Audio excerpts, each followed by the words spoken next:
All right, welcome back. Today we're talking about the art of the mixtape, VHS's dirty little secret, and the world-famous Phoebe Cates pause.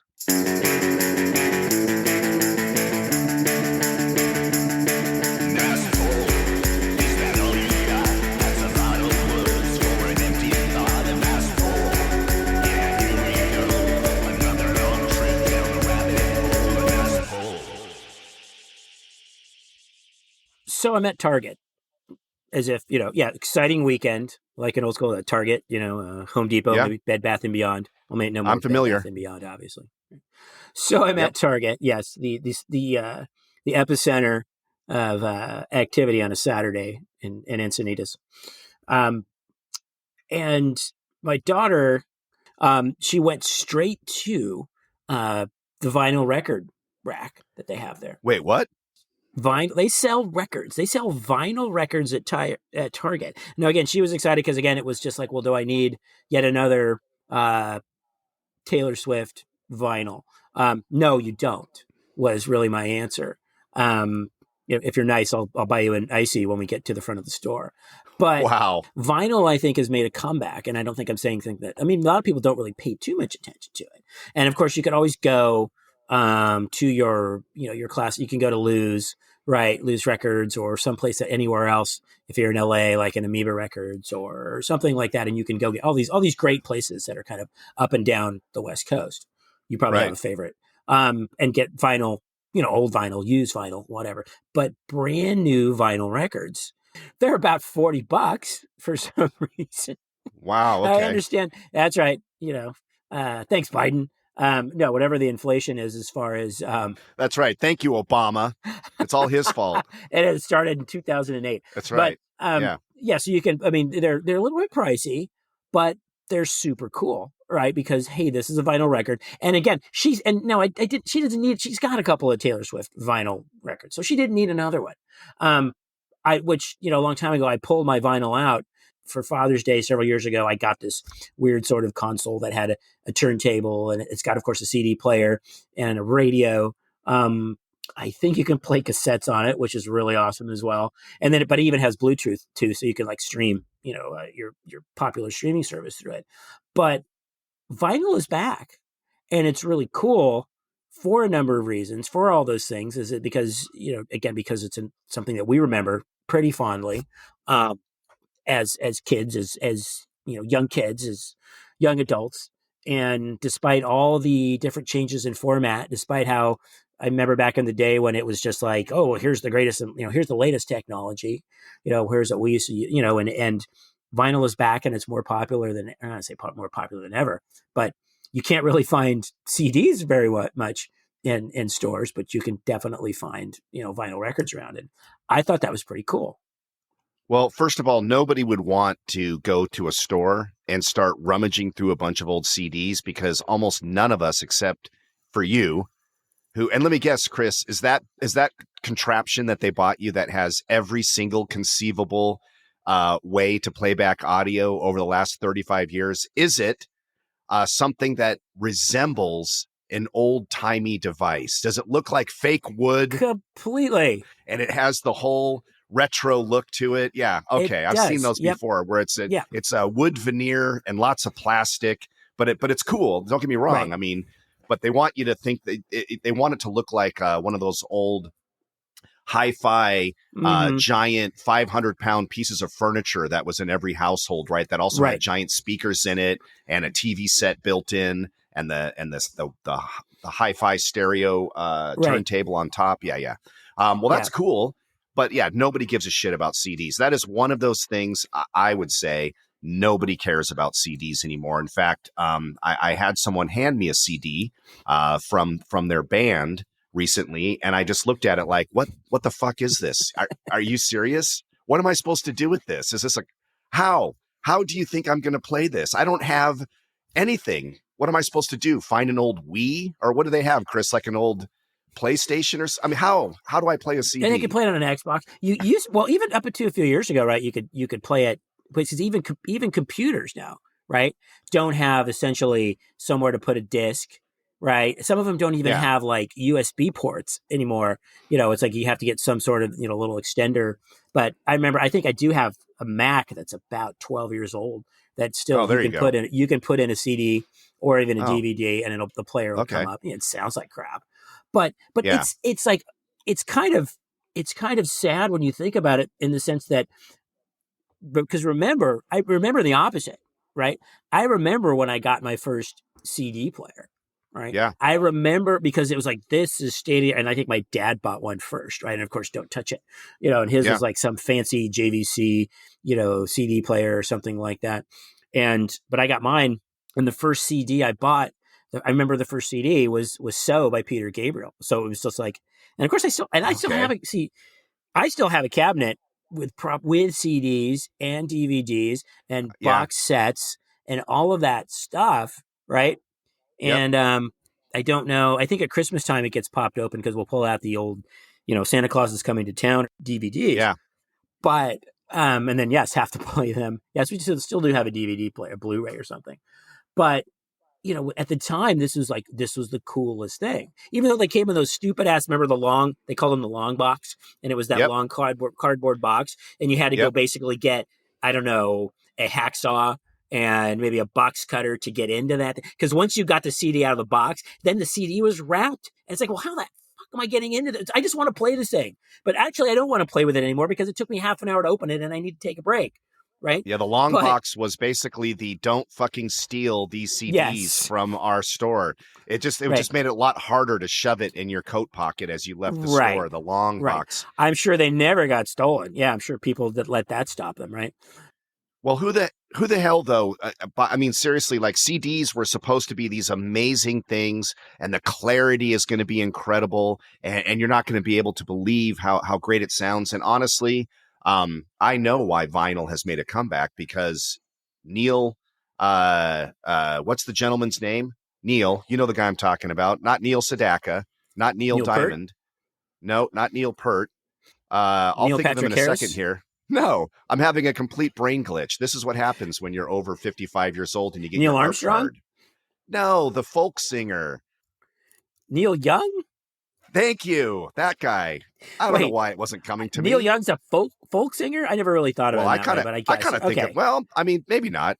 I always put him in the same vein as like a Bob Dylan kind of a guy. Maybe I'm wrong. Okay. But anyway, Neil Young, God bless his heart, he said from the very beginning that you just can't beat the warmth of an album, right? An actual vinyl album. There's just a certain warm analog quality to it, and if you have the right speakers, there's just no way to replicate that. So I totally get why people like Taylor Swift are going back to the best form of audio playback. And God bless her, because she's the type of person, if she said the Pet fucking Rock is coming back, people would start buying Pet Rocks again, right? She's a pretty big influencer is what is what I've heard. Right. Yeah. I've heard tell that she has the ear of many kids. So this is true. That's amazing. I'm very excited about that. Now, Chris, let me go back to the days though of CDs when they first came out. You're right. It wasn't so much the CDs that were hard to get a hold of. It's how am I going to be able to afford a CD player? So are you saying that you had to borrow your dad's player for a while? Is that how that worked? Well, I mean, I never got to touch that thing, right? So I think essentially I got my own. And at that point, it was like, then I've got my own CD, and I didn't really want to, at that time, I wasn't going to go listen to, I don't know, to Sinatra or something like that he would listen to on a CD. So no, I didn't buy any CDs without really having a place to play them. Right. So again, but I just remember the anticipation, but you're absolutely right. Cause when you think about it, the one thing that to me, again, you talk about vinyl and you talk about sort of the warmth and the depth, and there was nothing like putting that needle at the edge of the records as it's spinning, and it starts to sort of crackle and pop a little bit, and there's a little bit of static, and you've got 0.2 of a second before the music starts, right? But it's like, and then it was almost like you're hitting, it's like you're hitting the ignition, and then it's revving up, right? But it was at the time, but we also, right? How many times did you get a record that was scratched? It's like shit, or skipped or warped, and it was ruined. right? And maybe you lent it to somebody and it came back that way and that pissed you off. Or maybe the scratch. I remember having someone. The trick I remember sometimes. Well, if you put like a quarter on the arm of the needle, maybe it wouldn't skip, right? It would just weigh the arm down a little. It didn't always work. No, that's a true technique. Yeah, that works sometimes. Warping was the weirdest one. That meant you left it in the sun. It got too hot. But man, it didn't take much for those things to start to buckle and get weird. Yeah. No. Especially, Chris, do you remember the ones that came in like a cereal box, right? And it was basically a paper thin, almost like cellophane 45. Those were weird. Those were, yes, I do remember those. They were floppy and wobbly, but goddamn, they worked, man. They didn't work for long, but man, you could get some cool, Sugar by the Archies or some Monkees song, I guess, right. in Super Sugar Crisp or whatever. That was kind of a cool concept, but right. Dude, amazing. But the CD player, the player itself. I remember having CDs and thinking, how the fuck can I play these? How do I get it? And Chris, weird story. We have a radio station here, as Chris knows, and people that are from Southern California called 91X, and it's still around to this day. But back in the day when Chris and I were going to high school and junior high school, it was, high school actually is when it came out. They changed their formats, yeah. They changed the format to new wave, everybody. Oh, my God. Mm-hmm. So instead of just playing classic 80s. Rock, yeah, instead of just playing Van Halen and Aerosmith on a constant loop, it was actually, Lene Lovich and Billy Idol and Berlin. The Cars. And the Cars, I always loved the Cars, by the way, because that was a crossover group. It was the rock kids loved it, yes, but also the new wave kids loved them too. So technically my first new wave band that I liked was the Cars. Yeah, because technically, Chris, they had a thing called a synthesizer in the band. Nice. But getting the CD player was a big deal. So what I did back in the day was 91X was having a contest, and it was a Halloween costume contest. And if you showed up at the radio station dressed in costume and your costume was good enough, you might be able to win a prize, including a trip to Hawaii. So my buddy and I show up dressed as vintage 1966 Batman and Robin, right? So I have the Adam West outfit on. Quickly, old chum, right? So I have the vintage Adam West outfit. He looks exactly like Burt Ward, and we're performing in front of them, doing our best Burt Ward, Adam West impersonations, and it's between us and one other guy who's going to win the contest, right? And get the big trip to Hawaii. And what happened was the other couple won, and get this, they dressed as a banana and an ape.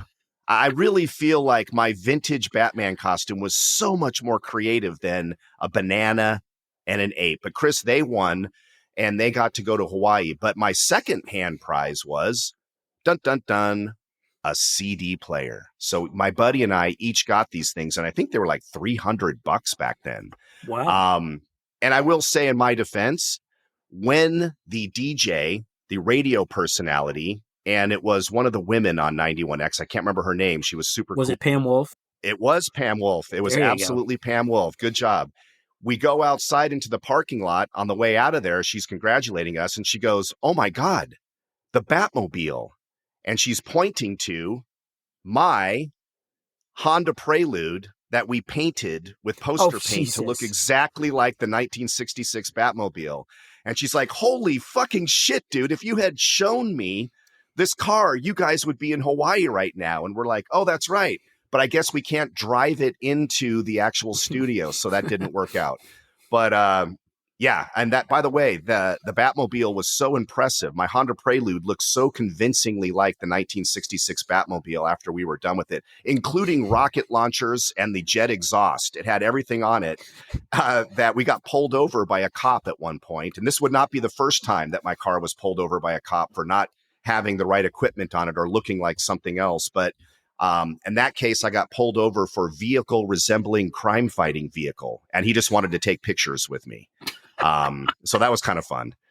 Yeah, that's amazing. I can't believe I've never heard that story. And at the same time, did you like, because now wasn't 91X, they had, I know obviously the transmitter in Baja California, Mexico, as we all know, but like they had offices like right off the 5. Is that when they still had, or is this when I remember they used to have something like sort of like Marina Boulevard, that sort of area. I don't know if that's the same. As I recall, it was in that area. Yeah. I didn't have to go like down by the border or any weird location. Yeah. So you guys got into costume in your retrofitted, poster painted Honda Prelude / Batmobile. Yeah. And drove there. Yeah. Yeah, we did. And forget the cops. What was the reaction of the people who like at an intersection, at a stoplight? I mean, what the hell? Everywhere we went, every single stop sign, every single place we went, it was horns honking and people screaming, "Go Batman, Batman." Yeah.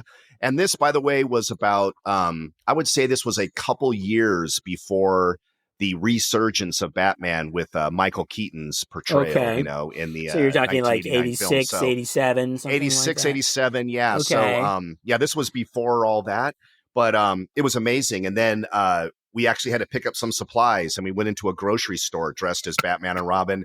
And as I'm at the checkout stand, the lady at the checkout stand says, "I know this is so crazy, but I got to tell you, I actually feel safer in this grocery store right now, knowing that Batman and Robin are here." She was actually serious, and we could not have looked more ridiculous. In fact, for the artwork for this episode, I promise I will post the actual photo of us in front of the Honda Prelude Batmobile. I'll make sure that's the picture. But it was fun. There were no kids on a field trip or anything at that time, right? So no kids. There was no fights. No fights. No fighting no over champagne. Sherbert. No.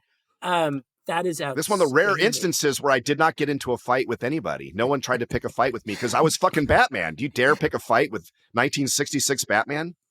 And I'm just guessing. Well, no, because it wasn't anything around Halloween, right? No, it was. Yeah. Okay. So you had that going for you, which was nice. Yeah, right? Yeah. Well, we did. As opposed to thinking that you're insane, they just assumed it was a Halloween thing. Yeah, right. I mean, the other side would have been, holy fuck, these guys actually are dressed like this in June. If it had been June, it would have been different. Yeah.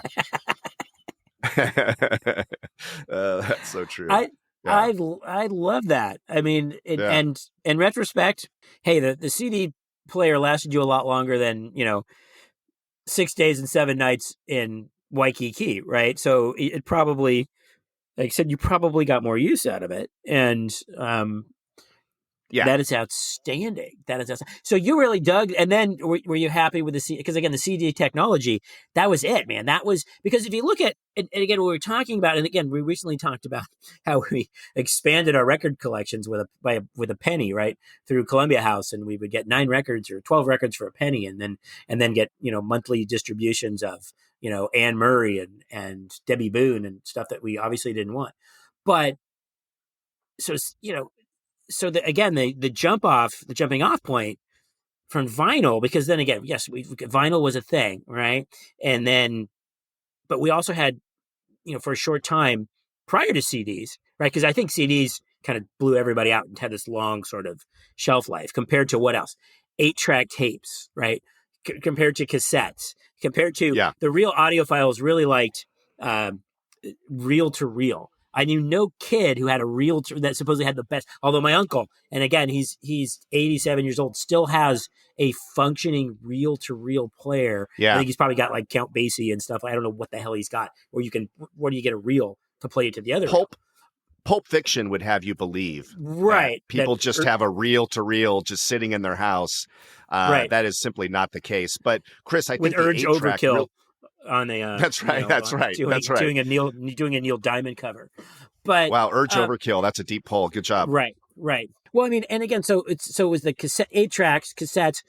Like the 8-track was clunky and stupid because you couldn't like really generally like conventionally fast forward or rewind. Right. You could the tracks were like the songs were in like the 8-tracks, I think, only actually had like 4 tracks, right? And so the album was kind of parsed out into chunks, into like, that was where, and so you could move from track to track, but you couldn't really move from song to song, right? Oh, okay. Maybe I didn't understand that part. Okay, gotcha. Yeah. So, and I remember having 8 tracks, but like nobody really had an 8-track player in a car, because that wasn't really, They did, but it did. I don't think it came stock with many cars. I don't think. No, maybe it did. No. But Chris, don't you kind of recall the fact that 8 tracks almost even predated you and I? They definitely were really early on in our childhood, 8 tracks. I mean, by the time you and I were old enough to buy something, it seems like we were already pretty much buying just regular cassette tapes. But I could be wrong on that. I definitely didn't have any 8-track tapes in my collection, but the cassette tapes for sure. And yeah, that was the big problem, man. Hey, you're going to love this song. Just hold on 1 second. Hold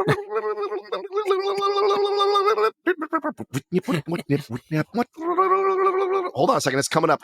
Snap. And then you're in the middle of a song, right? It just sucked that you could never get to the part of the song. You had to keep rewinding and fast forwarding and rewinding and fast forwarding. By the way, total weird trivia side note. If I don't say it now, I'll completely forget about it.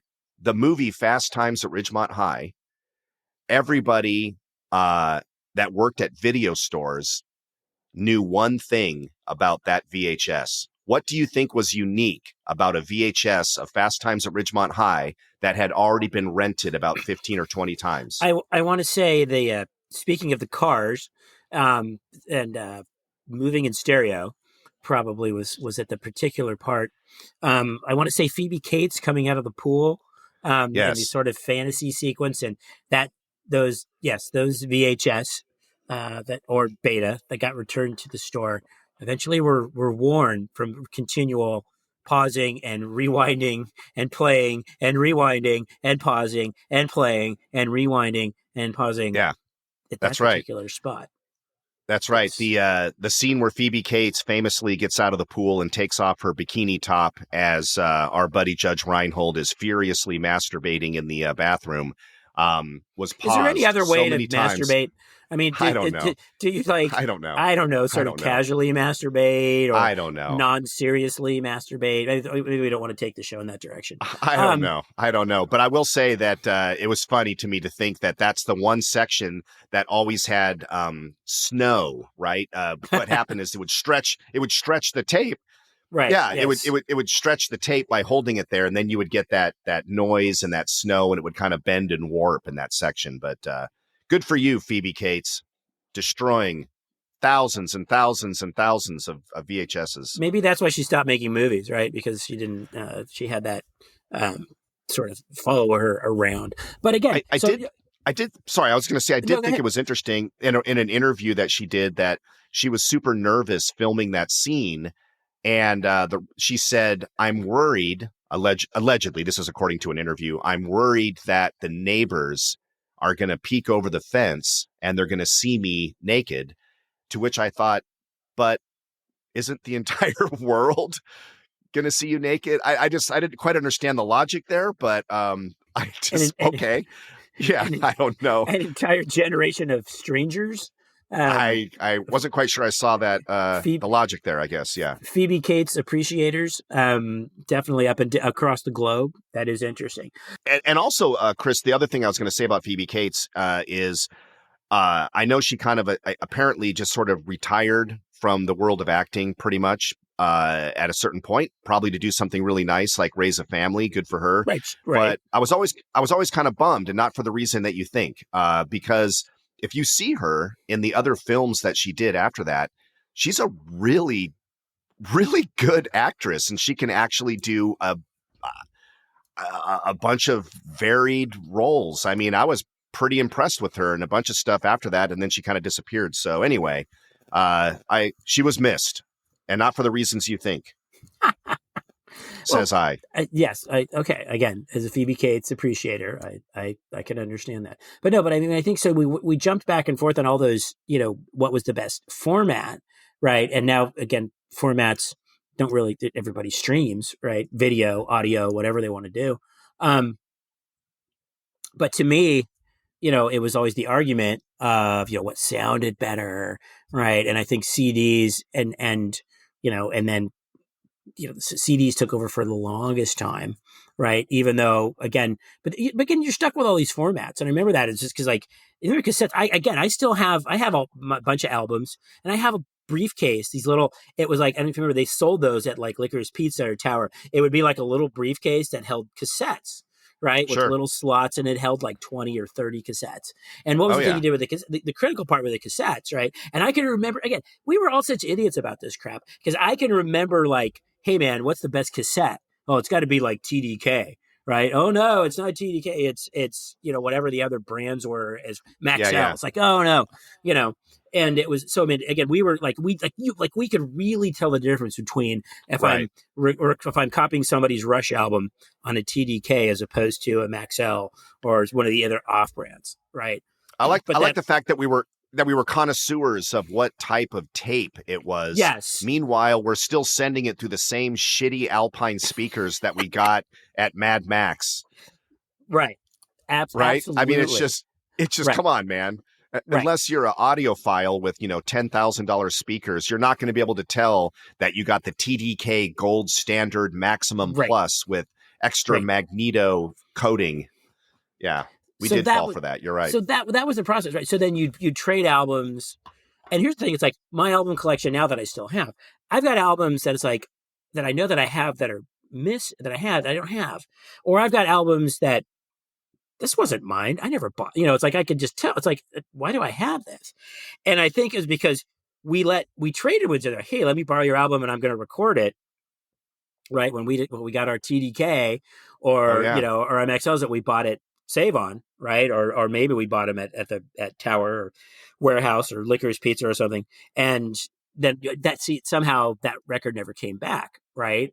But I had the cassettes, and the cassettes were a little bit better, right? Even though once a cassette got broken, right? Or once the tape itself got, that tiny thin tape got out of it. And sometimes you would try to rewind it through the little sprockets with like a pencil or something. It was never quite the same, right? But, and then the thing about that, what do we also do? And I can remember, again, trying to, two things, right? Trying to make the mixtape, right? And we could go on and on about mixtapes forever, because you wanted to make the perfect, especially if you were making them for a girl or making them for a boy or whatever.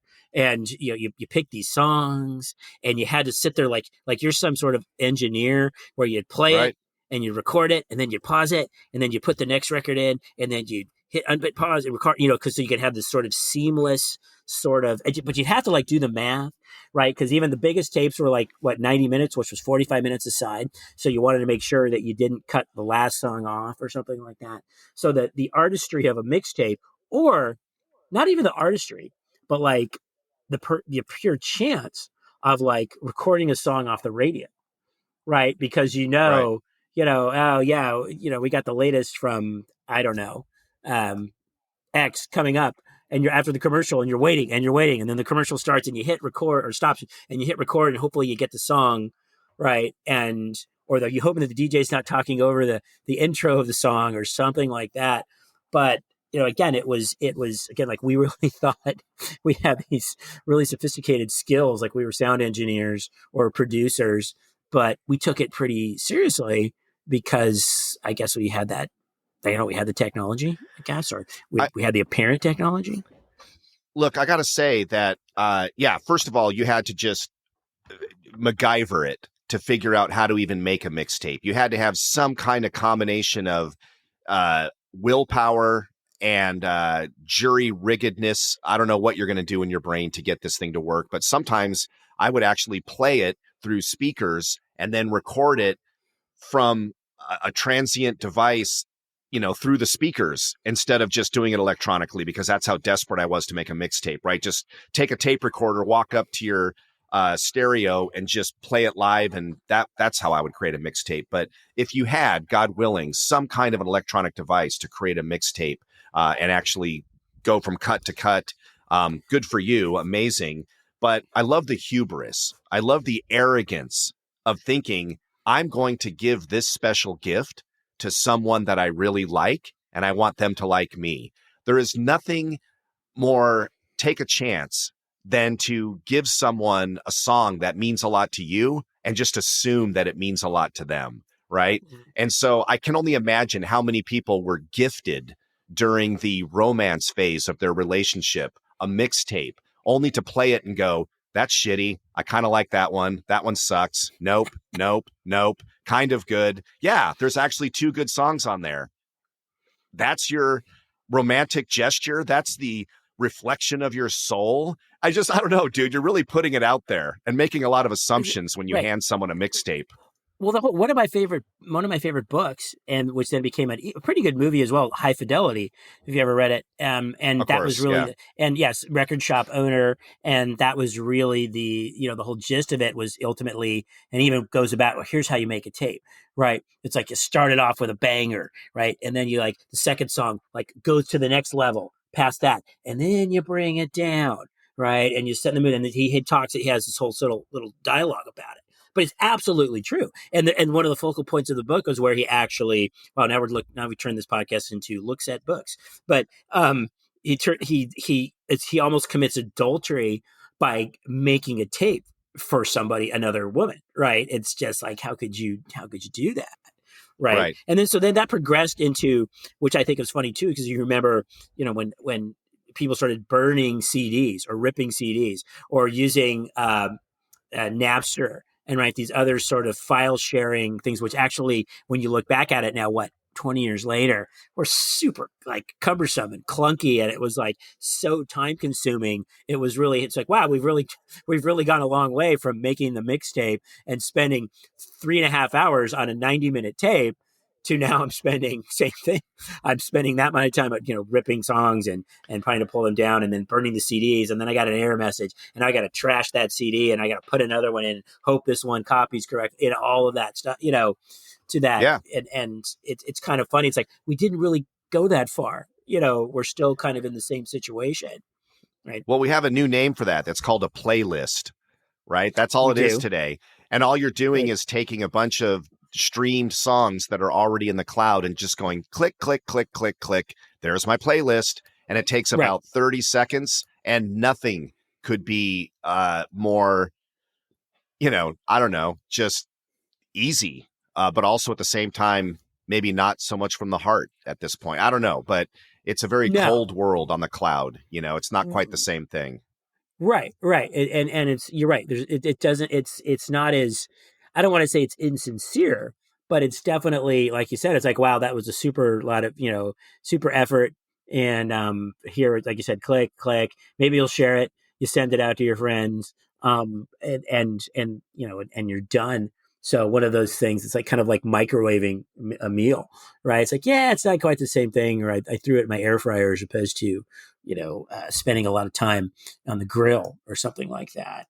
But again, I just think that the technology, I also had, and again, remember, same thing when if we were going from vinyl to 8-tracks and to cassettes and then Walkman, right, which was for 5 minutes, was like, this is the coolest thing ever. And it's like, and the Sony Walkman, which of course came from Japan. And why did it come from, it's called a Walkman, I guess, because very literal in their English translations. So it's like, well, you can wear it while you can walk it, wear it while you're walking around. It's a Walkman, right? And but, and again, those for like, that was the cool thing. And they had these little tiny headphones with the little foam, basically covers that would always fall off. And that was the coolest thing. I remember, but then getting, of course, what was the next generation of that? The Sony Discman, which I think when I finally got my Discman, that might've been my second CD player. And my but the thing is I think I probably spent like close to an entire paycheck on this. Yeah. It was like, it was delicate. It was like carrying, and it was it was heavy. You could fit one CD in there. You had to you carried it like you were, holding a piece of pizza. There was like no way to really sort of comfortably carry it. And it was about as delicate, like I said, like a Fabergé egg. It's like, hey man, careful, I got my Discman here. It was like, it wasn't like you could be, my first Discman. And it was, but wow, it was for 5 minutes. It was super cool and super cutting edge. And, and now look where we are. But well, the at the time, Walkman could take the abuse, man. You're right. I mean, you could chuck that thing across a parking lot, be jogging and have it, roll down a hill. You could run over it with a bicycle practically, and you'd be like, fuck, it still plays. But yeah, the Discman, those things were very fragile. And as you might remember, Chris, they had a mode that allowed you to be allegedly skip free. It was like G-Shock or shock proof, but it, as the very funny comedian Gary Goldman says, man, did that suck the battery. Dude, that just took all the battery. You had about 2 minutes of shock-proof play, and then that thing was done, and now it's time to get 17 more, double A's in that thing. Just the money you spent on double A batteries was absurd. And that thing was so fragile anyway. Like I said, you had to hold it so the CD could play, right? So you had to hold it like flat, at least the first one. So it's like, what the hell would I need that? Am I going to be, on a pogo stick or something like that when I was essentially listening to like I said, I carried it like you carried an ice, like when you had to fill an ice tray, and you would and you had to walk to the fridge with like the ice tray, so it wouldn't spill over the water. It carried it like that. Like, hey man, watch out. I'm trying to make ice cubes here. It's like, that is a very good analogy. And I'm giving you 40,000 extra points for the pogo stick reference, which is really something that you never had and I never had. That was 1950s bullshit right there. But I never had a pogo stick. I never had one, but there's one in my house because my wife's old pogo stick. Holy shit. And no, we have it. And it's not very, I got to say, it's not very reliable as far as pogo sticks go. So I wouldn't, I'm afraid if I fall off the thing, I might break my hip or something at my age. So I just think it's funny that you still have it. Why do you keep it around? Are you worried that somebody might want a pogo and then you wouldn't have it? How do you get rid of a pogo stick? I'll tell you. You put it in the trash. No? Okay. And then someone would go, "Hey, I found a pogo stick," and then they would end up on Antiques Roadshow or end up on eBay. So it's one of those things that if you've been in my garage, you know that we do not get rid of a lot of things like that. So we have a pogo stick. The next time you're over, you can give it a try if you like. Where is the Betamax deck in your garage?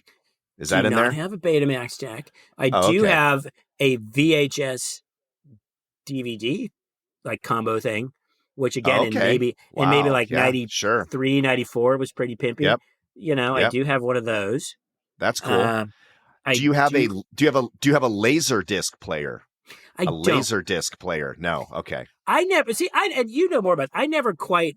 No, that was one thing that never. And again, I had people in my family my dad was like a super early, like we had the super early adopter of, the cordless phone and the answering machine. And he had one of those big clunky cell phones that, charge you 40 cents a minute, but I never had a laser. Did you have a laser disc player? Or did you have one at home? No, but working in Hollywood in the behind the scenes post-production world, believe it or not, I worked at a place, and I think we mentioned this when Mark Fernandez was the guest, at a place called Laser Pacific. And the laser in that name came from laser disc because back in the day, the early days of that post-production editing facility, they actually used laser disc technology to do editing. So a laser disc, for those of you that never knew what that was, it looked exactly like a vinyl album that was a CD. So imagine, let me reverse that for you. Imagine a CD that was the same size as an album, right? That's all it was. They were very heavy. And you would stick them in a giant thing that looked, no shock, the size of a record player, but had a tray just like a CD player. And it was supposed to be for super high-end video quality and audio quality combined, right? So it was the best of two worlds.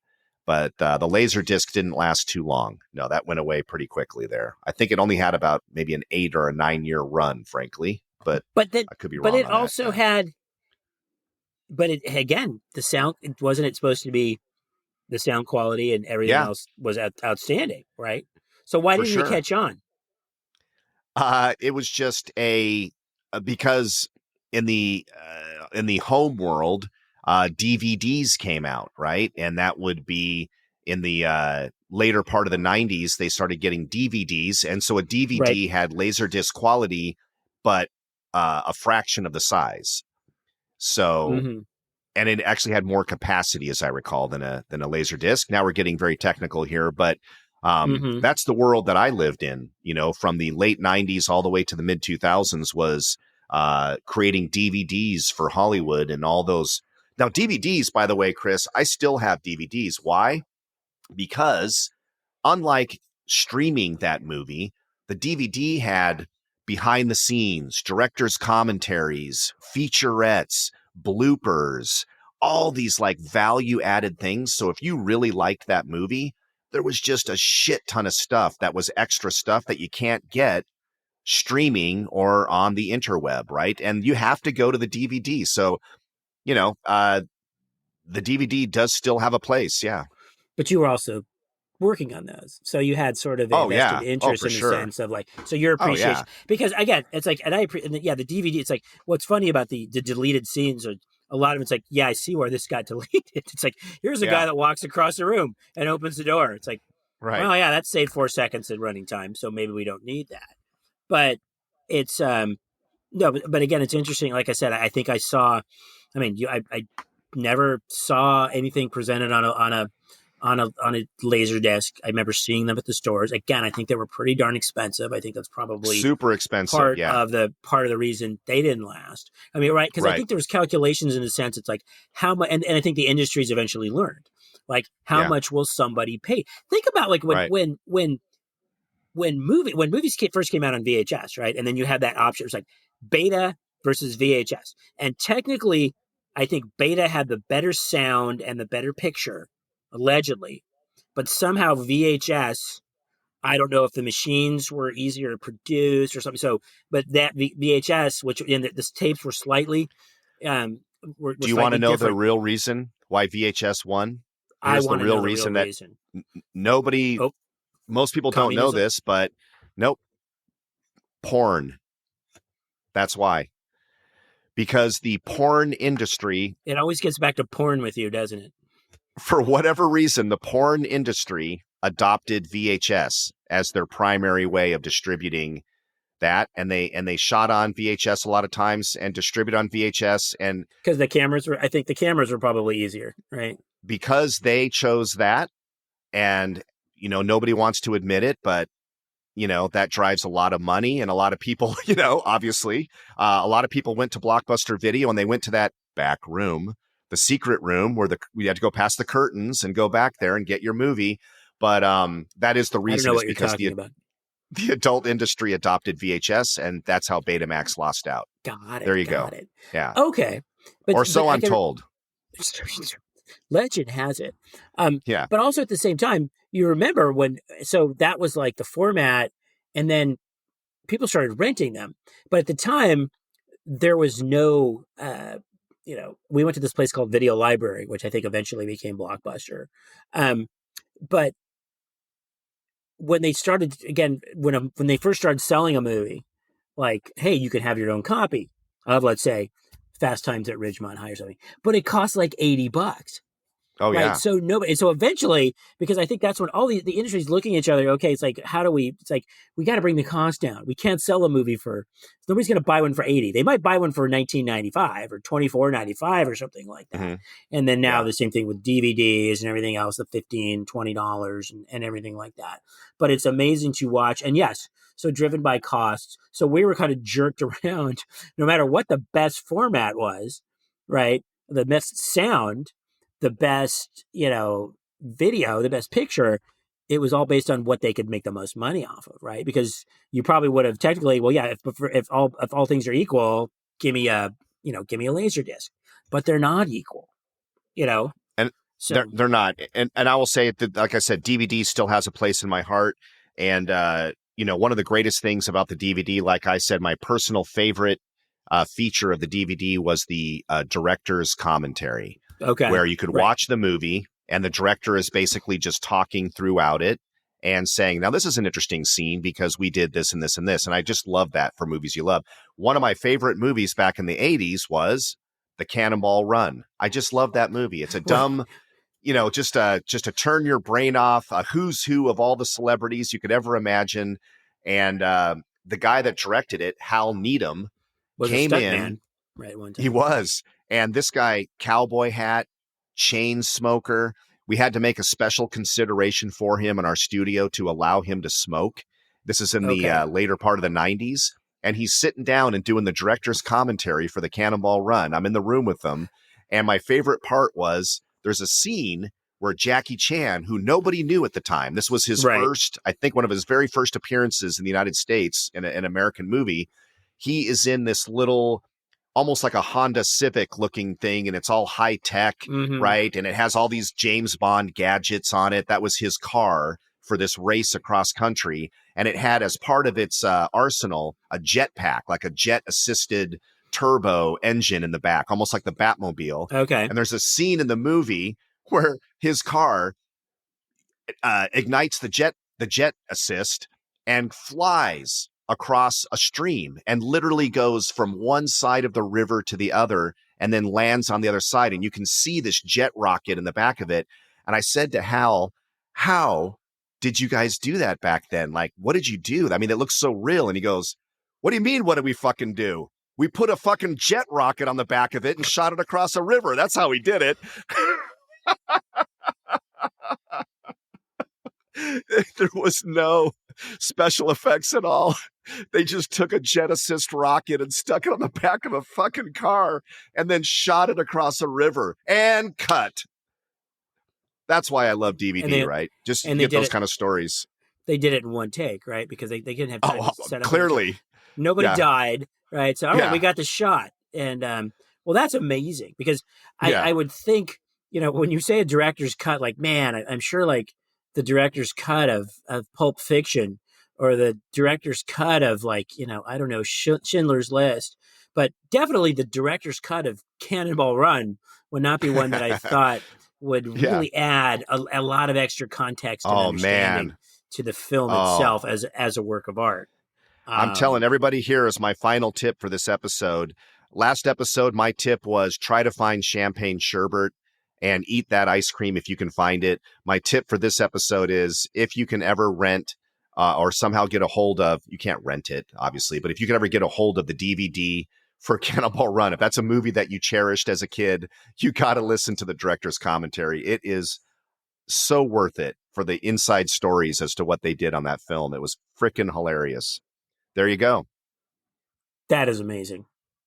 That is amazing. Wow. I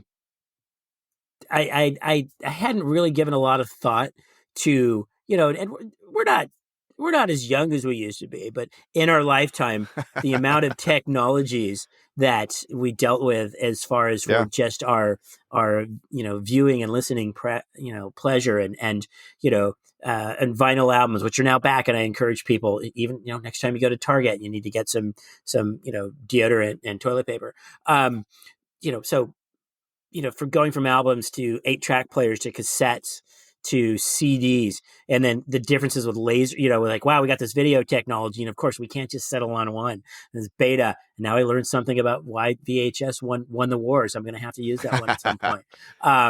And laser disc and all of that, and all those things that, and there was nothing like the effort of making a mixtape for somebody and having pouring, that had meaning and specificity, and you poured your heart and your soul into making this tape. Hopefully that somebody got the reaction that you wanted, then you gave it to them, or just the randomness of sitting and waiting to hear that song that you weren't going to buy as a single, or you weren't going to buy the album, but damn it, you just wanted to tape that song off on 91X. Yep. Wow, the struggle is real, Jeff. The struggle is real, and we're still going through it, apparently. Yeah, there were ups and downs and lots of skips, but at the end of the day, we made it through. Said. We made it through. Well said. Just put a quarter on the arm of the needle and move forward. So, till next time, Jeff. Absolutely, man. Till next time.